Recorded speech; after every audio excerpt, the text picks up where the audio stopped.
Welcome to CR International School online classes. Hello students, how are you? I hope everyone is fine at your home. Today we are doing our 8th class biology subject, and in this we are taking the question answers of chapter 7, that is conservation of plants and animals. और क्योंकि ये chapter के explanation हम छुट्टियों से पहले कर चुके हैं, तो अब हमारा जो काम है वो है क्वेश्चन आंसर्स करना. तो let's start with the question answers. So let's start with the very short answer type question. In this the first question is name an exotic species.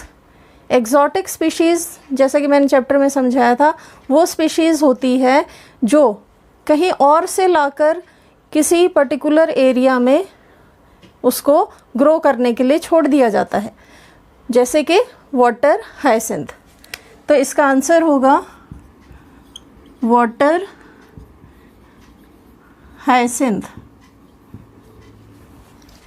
Clear. Second question है, is Nilgiri tahr endangered or endemic species. क्या ये endemic है या endangered species है? Nilgiri tahr. So it is a endemic species. Clear. Third one is, what is migration. Migration is what?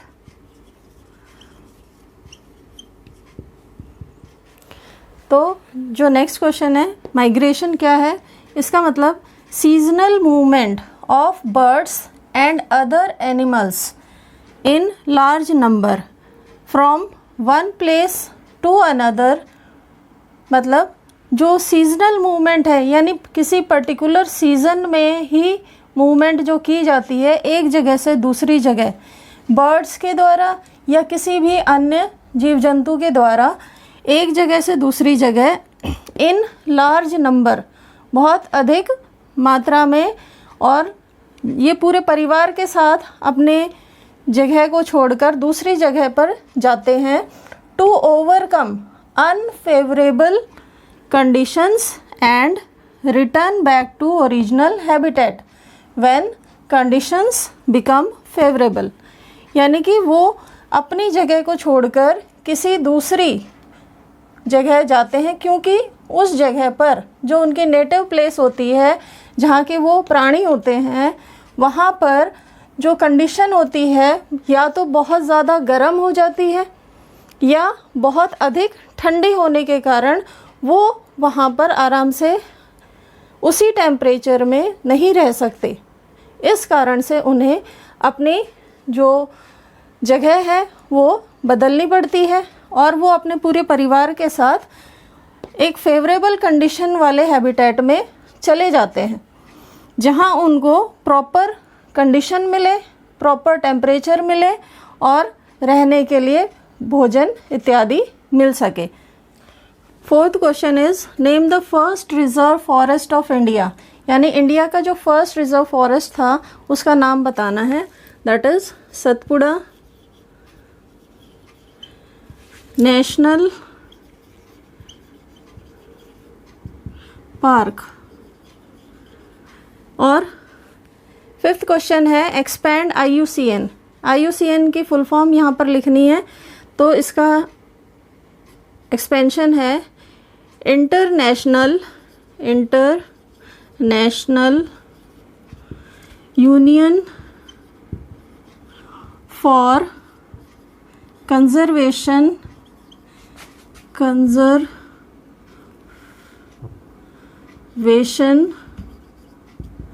of nature and natural resources.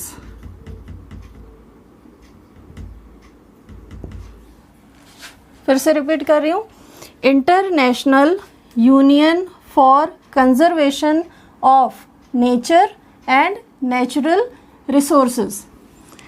Clear. Sixth question है, name any endangered species of animals, यानी कि जो species बिल्कुल high risk पर हैं ख़त्म होने के लेवल पर, उनका नाम आपने मेंशन करना है। तो वो है बंगाल टाइगर एंड गोल्डन लंगूर। ऐसे तो बहुत सारे हैं, लेकिन हमने कोई भी 2 मेंशन करनी है। Now it's turn of short answer question. In this the first question is define reforestation. आपने यहाँ पर रीफॉरेस्टेशन क्या होता है इसको डिफाइन करना है। रीफॉरेस्टेशन का दूसरा नाम हम अफॉरेस्टेशन भी कह सकते हैं, यानी कि प्लांटिंग ऑफ ट्रीज। ये अपोजिट है डिफॉरेस्टेशन के। इसमें it means planting of trees. इसका मेन जो मीनिंग है वो है प्लांटिंग ऑफ ट्रीज, यानी पेड़ों का लगाना। Planting of trees in a forest help to retain our green wealth of future, यानी कि यदि हम जितने पेड़ काटते हैं उनके बदले और अधिक मात्रा में पेड़ लगाते हैं तो ये हेल्प करता है हमारे wealth of future, green wealth जिसको हम कहते हैं, एक ऐसी संपदा जिसको हम फ्यूचर के लिए रिटेन कर सकते हैं, सिक्योर कर सकते हैं। Our second question is what is red data book. Red data book क्या है इसके बारे में आपको बताना है। तो रेड डाटा बुक एक ऐसी बुक है जो डिफरेंट कंट्रीज़ के द्वारा प्रिपेयर की जाती है। उनकी कंट्री में अवेलेबल जितनी भी स्पीशीज़ हैं, चाहे वो प्लांट्स हैं, एनिमल्स हैं या कोई भी अदर स्पीशीज़, वो उनका रिकॉर्ड रखते हैं कि कितने अमाउंट ऑफ स्पीशीज़ प्रेजेंट हैं, कितनी एक्सटिंक्ट होने वाली हैं और कितनी एक्सटिंक्ट हो चुकी हैं। तो ये सारी रिपोर्ट आपको रेड डाटा बुक की हेल्प से मिल सकती है। तो it is a book that keeps a record of all endangered animals, plants and other species, यानी कि ऐसी बुक जो कि इन चीज़ों का रिकॉर्ड रखती है जो कि लुप्त होने वाली स्पीशीज़ हैं, चाहे वो एनिमल्स की हो, चाहे प्लांट्स की हो या किसी भी अदर स्पीशीज़ की। तो ये सारे रिकॉर्ड आपको रेड डाटा बुक के द्वारा प्राप्त हो सकते हैं। थर्ड क्वेश्चन है how does over grazing of animals destroy forest, यानी कि अतिचारण, पशुओं के द्वारा जो अधिक मात्रा में चराया जाता है चरवाहों के द्वारा, तो वो फॉरेस्ट को किस प्रकार से डिस्ट्रॉय करता है। तो ये आपको बताना है। इसका कारण, प्रमुख कारण क्या है कि grazing animals eat young trees, यानी कि ये जो भेड़ बकरियां चराने वाले होते हैं चरवाहे, ये जब अपनी भेड़ बकरियों को लेकर फॉरेस्ट में जाते हैं तो जितनी भी छोटी छोटी पत्तियां हैं, न्यू ग्रोन प्लांट्स होते हैं, ये एनिमल्स उनको खा जाते हैं क्योंकि वो सॉफ्ट होती हैं और नाजुक होती हैं और बहुत ही डिलीशियस होती हैं उनके अकॉर्डिंग।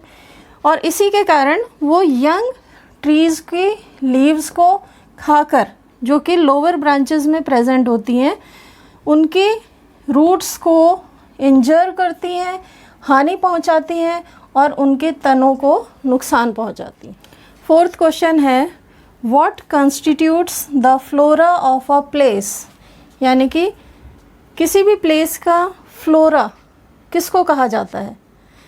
तो फ्लोरा क्या होता है, it is all different kinds of plants, all the different kinds of plants living in their natural surroundings are called flora, यानी किसी भी पर्टिकुलर जगह पर पाए जाने वाले जितने भी पेड़ पौधे हैं वो उस पर्टिकुलर नेचुरल हैबिटेट में सराउंडेड हैं, तो ये उनका फ्लोरा कहलाता है।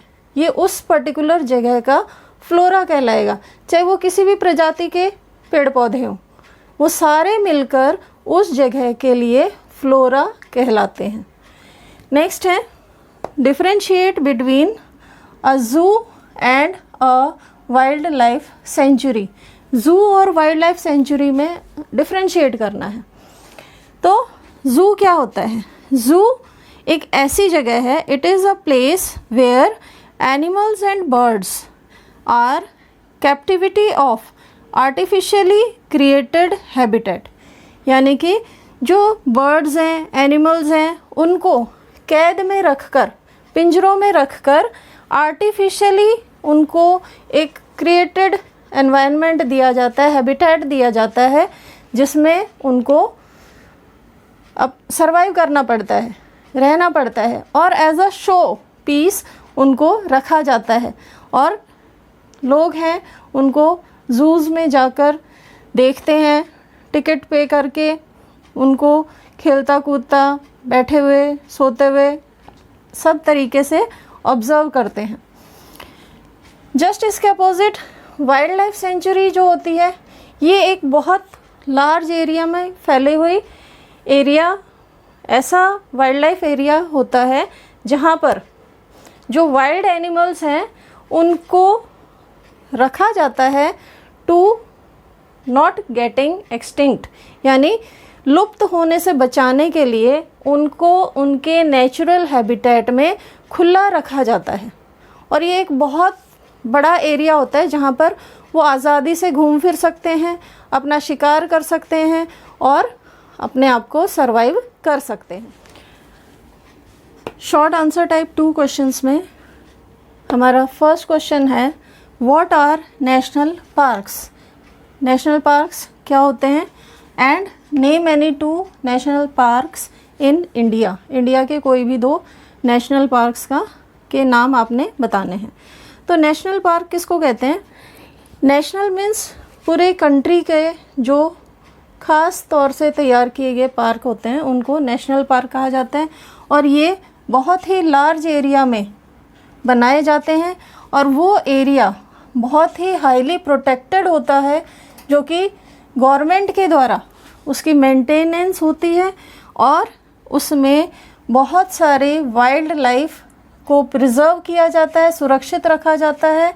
और वहाँ पर कोई भी ग्रेजिंग नहीं होती है, पशुचारण नहीं होता है, वहाँ पर कोई भी पेड़ों को नहीं काट सकता है, फसलें नहीं उगा सकता है। ऐसे बहुत से गैर कानूनी कार्य, उनकी जो एनिमल्स की हंटिंग है वो प्रोहिबिटेड होती है, यानी कि किसी भी तरीके से जो जंगली जानवर होते हैं उनको नुकसान नहीं पहुंचाया जा सकता, ऐसा प्रबंध इन नेशनल पार्क्स में किया जाता है। तो ये एक बहुत ही अहम कदम सरकार के द्वारा उठाया जाता है, जिससे जो एनिमल्स की स्पीशीज़ हैं उनको हम आने वाले समय के लिए सुरक्षित रख सकें। 2 नेशनल पार्क इंडिया के हैं।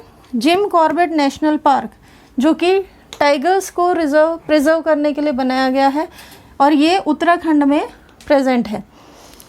सेकंड है काजीरंगा नेशनल पार्क, जो कि आसाम में लोकेटेड है। और next question is, why do some animals migrate? यानी कि कुछ एनिमल्स जो हैं वो माइग्रेट क्यों करते हैं, अपनी जगह को छोड़कर स्थानांतरण क्यों करते हैं? नेम 2 माइग्रेटरी बर्ड्स, और किन्हीं 2 माइग्रेटरी बर्ड्स के नाम बताने हैं। जैसे कि हमें पता है माइग्रेशन हमने पढ़ा था क्यों करता है कोई भी एनिमल, तो उसके डिफरेंट रीजंस हैं।